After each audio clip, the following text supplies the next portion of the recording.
তো নমস্কার প্রিয় বন্ধুরা, আশা করি আপনারা সবাই ভালো আছেন। আমরা দেখছেন জয়দেব এক্সক্লুসিভ ইউটিউব চ্যানেল। তো ইতিমধ্যেই ফার্স্ট ফেজের মাদ্রাসা সার্ভিস কমিশনের গ্রুপটি যে পরীক্ষা হওয়ার কথা ছিল ইন্টারভিউ, তো সেই ইন্টারভিউ পর্ব কিন্তু শেষ হয়েছে। সেকেন্ড ফেজ 23 তারিখ পর্যন্ত 28 তারিখ পর্যন্ত কিন্তু আমাদের সেকেন্ড ফেজের টোটাল ইন্টারভিউ পরীক্ষা হবে। তো এই লিস্টে যারা পরীক্ষার্থী আছেন, তো তারা অবগত আছেন যে প্রথম পর্বে যে সমস্ত ইন্টারভিউ দিয়েছে ক্যান্ডিডেটরা, তো তাদের অভিজ্ঞতা আমি ইতিমধ্যে শেয়ার করেছি আমার চ্যানেলে। এর পাশাপাশি যেটা বলবো যে আপনারা কী ধরনের টপিক পড়বেন এবং কী ধরনের প্রশ্ন ফার্স্ট লটের পরীক্ষা হয়ে গেছে, ইন্টারভিউ পর্ব ধরেছে, সেই সমস্ত প্রশ্ন উত্তর নিয়ে আলোচনা করব। এবং আলোচনা করব যে মাদ্রাসা সার্ভিস কমিশনের গ্রুপ ডির যে ইন্টারভিউ হচ্ছে এবং তার পাশাপাশি নতুন করে যে 73,958 জন ক্যান্ডিডেটের পরীক্ষা নিয়েছে, তো সেই ক্যান্ডিডেট নিয়ে কিন্তু কেস হয়েছিল। তো সেই কেসের ফলাফল কি এবং এতে ইন্টারভিউ ও নিয়োগ পরীক্ষায় কোনো প্রভাব পড়বে কিনা তা নিয়ে কিন্তু আজকের বিস্তারিত ভিডিও।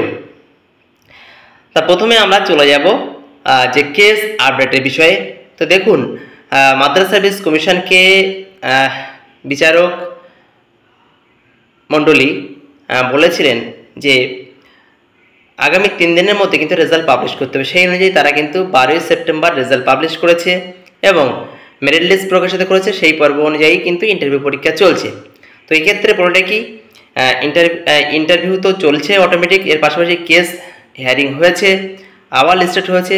তো সেই পরীক্ষার দিকে গতি প্রকৃতি কোন দিক যেতে পারে সেদিকে লক্ষ্য আমাদের থাকবে। এর পাশাপাশি পুরোটা কি মেরিট লিস্ট যেহেতু প্রকাশিত করেছেন, সুতরাং এই কেসের কোনো কিছুই কিন্তু ইন্টারভিউ আর নিয়োগ পরীক্ষায় কিন্তু প্রভাব পড়বে না, কারণ বিচারক মণ্ডলীর নির্দেশে কিন্তু অবশেষে রেজাল্ট পাবলিশ করেছে কমিশন। তার কমিশন নির্ধারিত সময়সীমা অনুযায়ী রেজাল্ট পাবলিশ করেছে এবং নিয়োগ পরীক্ষা কিন্তু সম্পন্ন করে দেবে। সুতরাং এই কেসের আপডেট যা আসুক না কেন, যে সমস্ত ক্যান্ডিডেট সাকসেস হবে তারা কিন্তু অতি শীঘ্রই দ্রুত নিয়োগ পেয়ে যাবেন। তো সেই প্রভাব কোন দিকে যাবে সেদিকে নজর থাকবে, সুতরাং এই নিয়ে চিন্তা করবেন না। আর ইন্টারভিউ পর্ব যেমনভাবে চলছে, ইন্টারভিউ পর্ব ইতিমধ্যেই কোর্টকে জানিয়েছে মাদ্রাসা সার্ভিস কমিশন যে আমরা লিস্ট পাবলিশ করেছি এবং ইন্টারভিউ পর্ব চলছে, সুতরাং এতে বিচারক মণ্ডলী খুশি হবেন। সুতরাং ইন্টারভিউতে কোনো বাধা সৃষ্টি ফার্স্ট লটে হয়নি, হলে নিশ্চয়ই এই দিন বলে দিত এবং দ্বিতীয় পর্বে ইন্টারভিউতে কোনো সমস্যা হবে না এবং মেরিট লিস্ট ফাইনাল যে মেরিট লিস্ট প্রকাশিত হবে সেখানে কিন্তু কোনো প্রভাব পড়বে না এবং নিয়োগ পরীক্ষাতে কোনো বাধা আসবে না। এটা কিন্তু 100% আমরা শিওর থাকুন। যারা সফল হবেন তাদের কিন্তু নিয়োগ পরীক্ষায় আমরা সরাসরি সিলেক্ট হয়ে ইন্টারভিউ পর্ব মিটে যাওয়ার পরে আমরা কিন্তু চাকরিতে জয়েন করতে পারবেন। তো সেক্ষেত্রে পুজোর আগে হয় কি না সেদিকে আমাদের নজর থাকবে, কারণ মাদ্রাসা সার্ভিস কমিশনের হঠাৎ করে দেখা গেল রেজাল্ট বার করেছে এবং সঙ্গে সঙ্গে ইন্টারভিউ পর্ব শুরু হয়েছে। সুতরাং 30 তারিখের পর ইন্টারভিউ পরে জয়নিং হয়তো আমাদের লেটার হবে বা কাউন্সেলিং হবে, আর জয়নিং লেটার আমাদের হয়তো দেবে বা কাউন্সেলিং পর্ব শুরু হবে। তো নির্ধারিত ইন্টারভিউ পর্ব শেষ হলেই কিন্তু 1 সপ্তাহের মধ্যে কিন্তু আপনারা টোটাল কারা সিলেক্ট হলেন অবশ্যই জানতে পারবেন। তো এবার চলে যাবো আমরা ইন্টারভিউ পর্ব। তো এই চলে গেলে কেস আপডেট, ইন্টারভিউতে কোনো প্রভাব পড়ছে কি না, ঠিক আছে। তো এবার আমরা চলে যাব সরাসরি ইন্টারভিউ পর্ব। তো সেকেন্ড ধাপে যারা পরীক্ষার্থী আছেন, বিভিন্ন জেলা থেকে আপনারা আছেন, মালদা, মুর্শিদাবাদ, উত্তর দিনাজপুর, দক্ষিণ দিনাজপুর, জলপাইগুড়ি, দার্জিলিং, ঠিক আছে, কলকাতা, হাওড়া, হুগলি প্রভৃতি জায়গায় ক্যান্ডিডেটদের কিন্তু পরীক্ষা দিতে হচ্ছে। তো ইতিপূর্বে ফার্স্ট হাফে হয়ে গেছে, ফার্স্ট হাফে যাদের নাম ছিল তাদের হয়ে গেছে, সেকেন্ড হাফে যাদের নাম আছে তাদের কিন্তু পরীক্ষা হবে। তো সেই অনুযায়ী কিন্তু আমাদের পরীক্ষা হবে হোস্টেল হাউস, আপনারা জেনে গেছেন, ঠিক আছে। তো সেই সেন্টারে কিন্তু সবার আগে আপনারা পৌঁছাবেন নির্ধারিত টাইম, ফার্স্ট হাফে সেকেন্ড হাফ দুটো হাফে আমাদের পরীক্ষা হচ্ছে। তো নির্ধারিত আগে আপনারা পৌঁছাবেন, কারণ সময়সীমা অতিক্রমকান্ত হলে কিন্তু আপনারা পরীক্ষা দিতে পারবেন না। পরে একজন আসে যে আরেকটি প্রশ্ন আছে, সেটি হচ্ছে যে যারা ইন্টারভিউ দিতে পারেননি ইতিমধ্যে ফার্স্ট হাফে অর্থাৎ ফার্স্ট লটে, তারা চিন্তা করবেন, তারা কিন্তু আমাদের শরীর খারাপ ছিল সেই নিয়ে কিন্তু এবং অন্য কারণে আমরা ইন্টারভিউ দিতে পারিনি, সেই এক্সকিউজ একটা লিখে কিন্তু জমা দিতে হবে 25 তারিখের মধ্যেই মাদ্রাসা সার্ভিস কমিশনে। তো সেখান থেকে আমরা এটা রিসিভ করে পাবেন, সেটা নিয়ে কিন্তু 30 তারিখে আমাদের আবার ইন্টারভিউ দেওয়ার সুযোগ করে দিয়েছে। তো চলে আসবো আমরা সরাসরি ইন্টারভিউ পর্বে। তো যে ধরনের ইন্টারভিউতে আমাদের প্রশ্ন হচ্ছে সেগুলো হচ্ছে যে আপনার নাম কি? তো আপনার নামটা সর্বপ্রথম আপনি জানেন নামটা কি, এবং আপনার নামের মিনিংটা অবশ্যই জেনে যাবেন। তারপরে প্রশ্ন হচ্ছে আপনি কোন জেলা থেকে কিন্তু পরীক্ষা দিতে এসেছেন, তো সেই জেলা আপনি বলবেন কোন জেলা থেকে পরীক্ষা দিতে এসেছেন, ঠিক আছে, বা আপনি কোথা থেকে এসেছেন যখন প্রশ্ন করবেন তখন আপনি আপনার ডিস্ট্রিক্টের কথা কিন্তু অবশ্যই বলবেন। ডিস্ট্রিক্ট, থানা, ব্লক এবং নিজস্ব গ্রাম পরপর বলার চেষ্টা করবেন যে আমি এই ডিস্ট্রিক্টের, এই ব্লকের, এই গ্রাম থেকে কিন্তু আমি এসেছি। ওকে, তো তারপরে সেই ডিস্ট্রিক্টে যখন কথা বলা হচ্ছে, তো সেক্ষেত্রে আমাকে জিজ্ঞাসা করা হচ্ছে যে এই ডিস্ট্রিক্টে বিখ্যাত দুজন ব্যক্তির নাম বলুন। তো আমাদের জেলার ইতিহাস সম্পর্কে অবশ্যই কিন্তু জেনে যেতে হবে। সেকেন্ড হাফে আমি বলবো বারবার আমরা জেলার ইতিহাস জেনে যান। আমার চ্যানেলে জেলার ইতিহাস কিন্তু পরপর দেওয়া রয়েছে, প্রত্যেকটি জেলার আমি টাচ করেছি ইতিহাস তুলে দেওয়ার জন্য। আর যারা ইতিমধ্যে প্রস্তুতি শুরু করেছেন এবং যারা পাননি জেলার ইতিহাস, তারা নিশ্চয়ই চেষ্টা করেছেন, আশেপাশে বিভিন্ন বই থেকে কালেক্ট করেছেন। যারা পাননি অবশ্যই আমার চ্যানেল থেকে নিয়ে নেবেন, প্রত্যেকটি জেলার ইতিহাস কিন্তু পরপর দেওয়া রয়েছে। এর পাশাপাশি কিছু জেনারেল নলেজ আমাদেরকে ধরছে, এবং পাশাপাশি জেনারেল ইন্টেলিজেন্স বাদে, জেনারেল ইন্টেলিজেন্স আমাদের মধ্যে নেই, সেক্ষেত্রে কারেন্ট অ্যাফেয়ার্স কিন্তু আমাদের কিন্তু ধরছে। তো সেক্ষেত্রে জেনারেল নলেজ কী কী ধরছে, আমরা জেলার বিখ্যাত একটি নদীর নাম বলুন, তার বিখ্যাত নদীটার নাম তোমরা জেনে যাবে। কোনো কোনো জেলায় পাহাড় আছে, তো সেখানে বিখ্যাত পাহাড়ের নাম কি, তার উচ্চতা কত, সেটা তোমরা জেনে যাবে তোমার জেলা থেকে, ঠিক আছে। এবং আমরা জেলায় বিখ্যাত দুইজন ব্যক্তির নাম জানবেন, এবং কোনো যদি ঐতিহাসিক থাকে সেই ঐতিহাসিকের নাম জেনে যাবেন, এবং আপনার জেলায় বিখ্যাত কোন জিনিসটি আছে সেটা কিন্তু অবশ্যই প্রত্যেকটি জেলায় বিখ্যাত কিছু না কিছু আছে, সেক্ষেত্রে জেনে যাবেন। এর পাশাপাশি আমাদের জেলার ব্লকে বা থানার অন্তর্গত বিখ্যাত কারা ডিএম আছেন, ডিস্ট্রিক্ট ম্যাজিস্ট্রেট, এসডিও কারা আছেন, বিডিও কে আছেন, প্রত্যেকের নাম কিন্তু আমাদের জেনে যেতে হবে। এমএলএ, এমপি, সেই এমএলএ এমপির নাম কিন্তু আমাদেরকে জেনে যেতে হবে। ওকে, এর পাশাপাশি প্রশ্ন তো হচ্ছে যে বর্তমান রাষ্ট্রপতির নাম কি সেটা জিজ্ঞাসা করেছে। আমরা জানি দ্রৌপদী মুর্মু। তারপরে বর্তমান প্রধানমন্ত্রীর নাম কি, তিনি কততম প্রধানমন্ত্রী, রাষ্ট্রপতি কততম, রাষ্ট্রপতি তার বাড়ি কোথায় ছিলেন, এই ধরনের প্রশ্ন কিন্তু জিজ্ঞাসা করেছে। ওকে, এছাড়া ফুটবল থেকে প্রশ্ন করেছে, যেমন একটা প্রশ্ন আসছে রহিম নবী কে ছিলেন, মালদা জেলার ক্ষেত্রে এই প্রশ্নটি আমি পেয়েছি। তো সেক্ষেত্রে আপনারা কিন্তু অবশ্যই এই ধরনের প্রশ্ন করে যাবেন। আরও কিছু প্রশ্ন উত্তর আসে আমাদের সামনে, সেইগুলো কি হচ্ছে, আপনি গ্রুপ ডির কাজের জন্য নিজেকে কি যোগ্য মনে করেন, তো এই ধরনের প্রশ্ন কিন্তু আমাদের ধরছে। তো অবশ্যই আমরা বলবেন হ্যাঁ আমি গ্রুপ ডির কাজের জন্য যোগ্য, কারণ আমি নির্দিষ্ট পরীক্ষার যে প্রসেস আছে প্রত্যেকটি ধাপ অতিক্রম করে এসেছি, এবং গ্রুপ ডি কাজ সম্পর্কে আমি নিজে ওয়াকিবহল, এবং আমি যদি সিলেক্ট হই, সবসময় বললাম আমি যদি সিলেক্ট হই তাহলে অবশ্যই সেই কাজটি মনোযোগ সহকারে আমি সম্পন্ন করতে পারবো, ঠিক আছে। তাহলে গ্রুপ ডি কাজ কী কী, পরের প্রশ্ন, গ্রুপ ডির কাজ হচ্ছে স্কুলের বা মাদ্রাসার বিভিন্ন ধরনের কাজ থাকে। যেমন প্রথমে আছে জল তোলা থেকে শুরু করে, ঘন্টা দেওয়া থেকে শুরু করে, ঠিক আছে, স্কুলের পরিষ্কার পরিচ্ছন্ন থেকে শুরু করে, বিভিন্ন ফাইল কাগজপত্র গোছানো থেকে শুরু করে, হেডমাস্টারকে প্রশাসনিক কাজে সাহায্য করা, বিভিন্ন স্যার ম্যাডামদের কথা শুনে চলা, পরীক্ষার খাতা তৈরি করা এবং প্রত্যেকটি খাতে স্ট্যাম্প মারা, বিভিন্ন ছেলে মেয়ে আসলে তাদের সেই সমস্ত কাগজপত্র জমা নেওয়া এবং সেগুলি হেডমাস্টারকে প্রোভাইড করা, এবং বিভিন্ন পোস্ট অফিসে যাওয়া, ব্যাংকে যাওয়া, পরবর্তী কাজগুলো আমাকে করতে হবে। গ্রুপ ডির কাজ হচ্ছে করতে হবে, গ্রুপ ডির কাজ এইসব। তো এই ধরনের কাজ আমাদের বলতে হবে।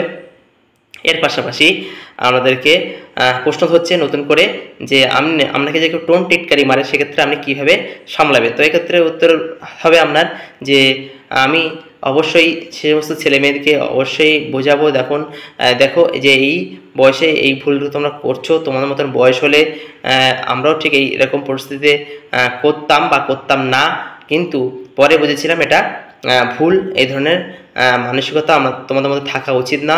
তোমরা কখনোই এই ধরনের ভুল করবে না, কারণ তোমার বয়স অনেক ছোট। সুতরাং কারোর সাথে এরকম দুর্ব্যবহার করতে নেই। কেননা তোমার বাড়িতে বাবা মা যেমন কাকা রয়েছে, আমিও তোমাদের ঠিক একই রকম বন্ধুর মতো, বাবার মতো, কাকার মতো। সুতরাং আমার যদি কোনো ভুল ত্রুটি হয় তবে অবশ্যই তোমরা আমাকে ধরিয়ে দেবে, কিন্তু তাই বলে কোনো মতেই টোন টিটকারি মারবে না। আমি তাদেরকে ভালোভাবে তোমার উত্তর হবে ভালোভাবে বোঝানো, তাদেরকে বুঝিয়ে তাদেরকে কোনটা ভুল সেটা ধরিয়ে দেওয়া, তাহলে তারা নেক্সট আর কোনো অসুবিধা করবে না। এর পরের প্রশ্ন আসতে পারে, বা পরের প্রশ্ন ধরেছে যে শিক্ষক শিক্ষিকা কোনো যদি আমাদেরকে দুর্ব্যবহার করে সেক্ষেত্রে আপনি কীরকম ব্যবহার করবেন। তো তুমি বলবে আমি যেহেতু গ্রুপ ডি কর্মী, আমার কাজ থাকবে প্রত্যেক শিক্ষক বা শিক্ষিকাকে সাহায্য করা এবং তাদের কথা মতো চলা, এর পাশাপাশি তাদের সমস্ত কাজে আমি অগ্রগণী ভূমিকা পালন করব। তারা যদি কোনো ভুল করে থাকে আমার সাথে, আমি কারণ জানতে চাইব যে আমার কি ভুল হয়েছে, এবং আমার যদি ভুল হয়ে থাকে তাহলে আমি সেই ভুল শোধরানোর কিন্তু চেষ্টা করব, এবং তাদেরকে সর্বতভাবে সাহায্য করব তারা যাতে কোনোদিন আমার সাথে দুর্ব্যবহার করতে না পারে। ঠিক আছে, আচ্ছা, এবার প্রশ্ন আসতে পারে বা আমাদেরকে ধরেছে সেই ধরনের প্রশ্ন কিন্তু আলোচনা করছি। তো গেল সফল গ্রুপ ডি কর্মী হিসেবে আপনি কেন নির্বাচিত হতে চান। আরও তো আমার তো কোয়ালিফিকেশান ছিল অনেকটা, তার উচ্চশিক্ষা তো আপনি অনেক দূর এগিয়ে গেছেন, কেন গ্রুপ ডি? তখন বলবে বর্তমান চাকরির বাজার খুব মন্দা, প্রত্যেক ক্যান্ডিডেট চায় একটি সরকারি চাকরি পেতে।